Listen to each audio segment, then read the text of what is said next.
Hafsa, mother of the faithful.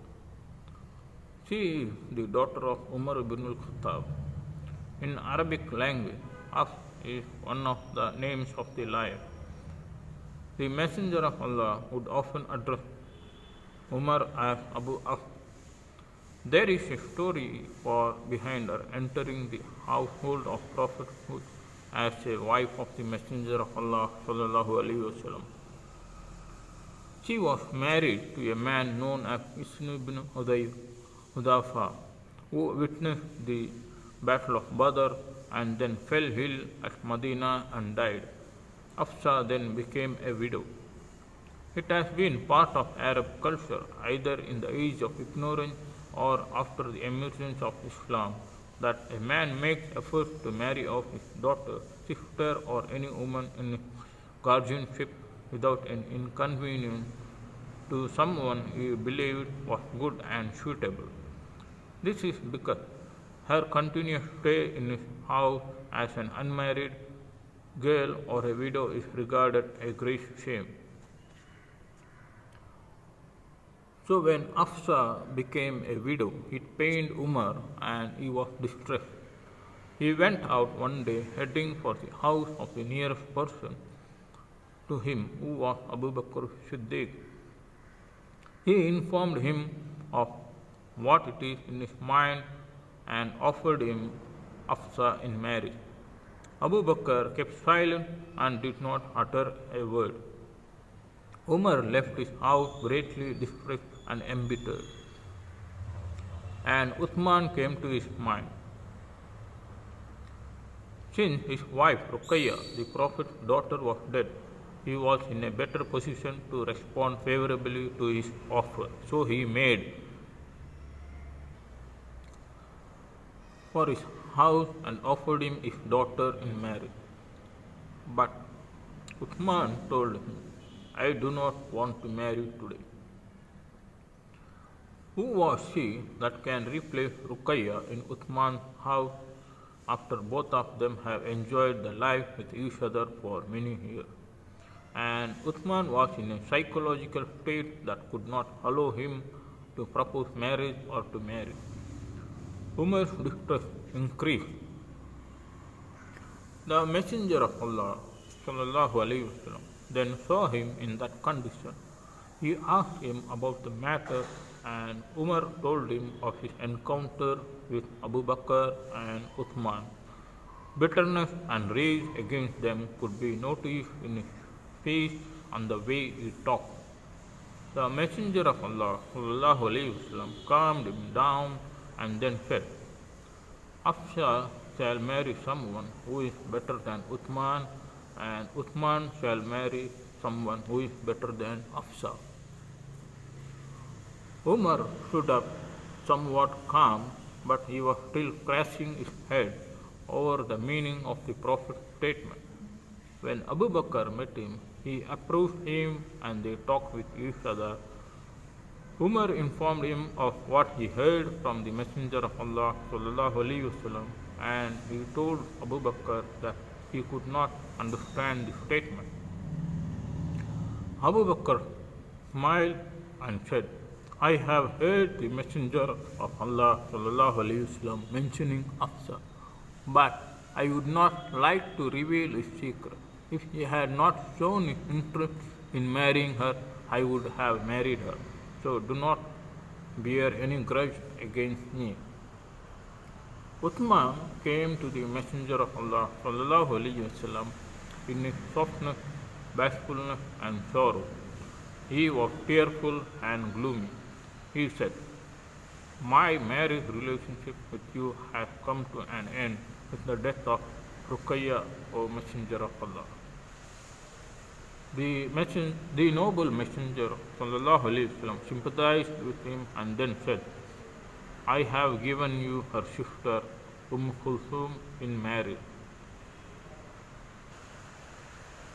If I had had 10 daughters, I would have given them to you in marriage, one after the other.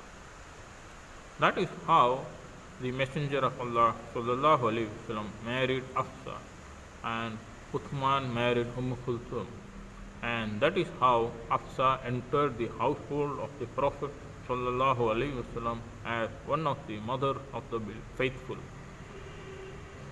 Hafsa radhiyallahu anha was a devoted worshipper, very pious, always fasting and praying in the night.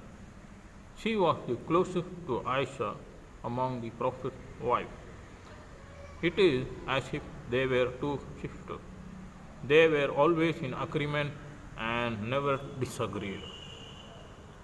However, Hafsa had in her nature an aspect of the meaning of her name. She was somewhat stern and tough. Perhaps she inherited that from her father Umar al-Faruq.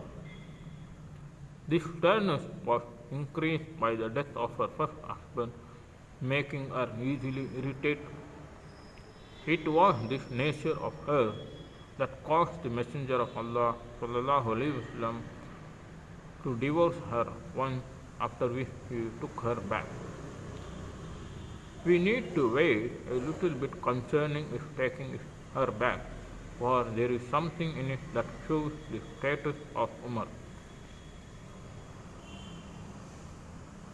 Ibn Sa'd recorded that the Messenger of Allah sallallahu alaihi wasallam divorced Hafsa once and then took her back because the angel Jibreel told him, "Take Hafsa back, for she is frequently fast and prays in the night, and she is your wife in paradise."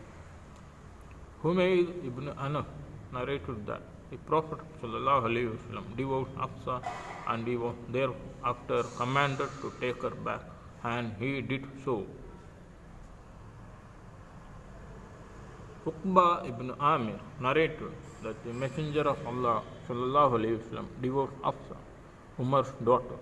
When Umar heard this, he strewed sand over his head and said, "Allah will no more care about Umar and his daughter after she has been divorced by the Prophet sallallahu alaihi wasallam."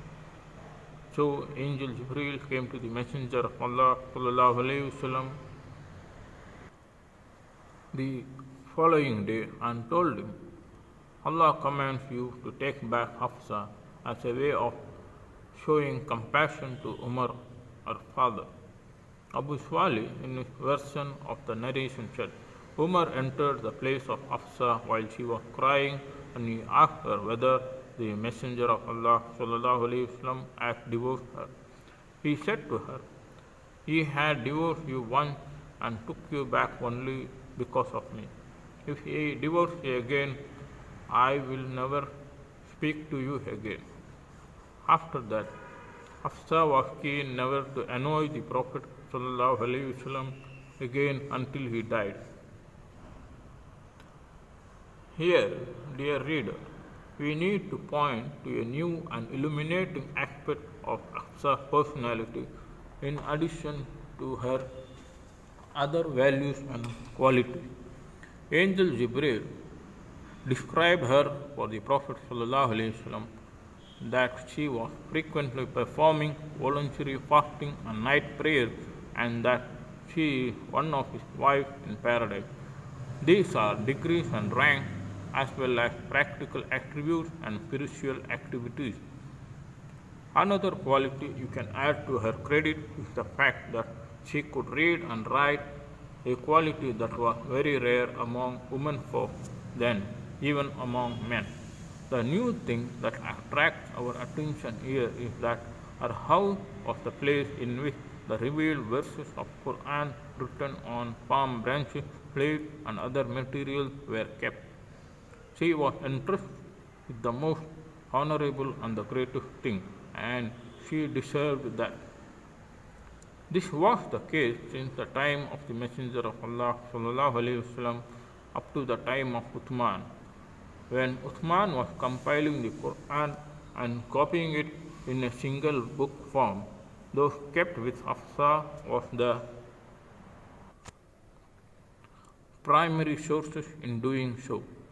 This role played by Hafsa transcended her life in the house of the Prophet ﷺ and to Islam itself. It was full of religiosity, activity, orderliness, and a course of action. We cannot but make a stop as a means of honoring the mother of the faithful Hafsa, for she was the custodian of the Book of Allah. She preserved it in her heart and in her house. Whenever we open a copy of the Quran to read it, we have to remember the angel entrusted with the revelation, that is Jibril, and his reverberating sound, the impact the verses had on the heart of the Messenger of Allah sallallahu alaihi wasallam and the scribes of the revelation, Ali, Zayd, and others. We have to remember Abu Bakr and Umar and their compilation of the Quran, and Uthman and the resoluteness, trustworthiness, and sense of duty, and finally Hafsa and her preservation of the book. We have to remember and seek guidance from Allah the Great in His Majesty. At the beginning of the year 44 after Hijrah, Hafsa departed from this world and joined the company of the loved one Muhammad sallallahu alaihi wasallam and his companions.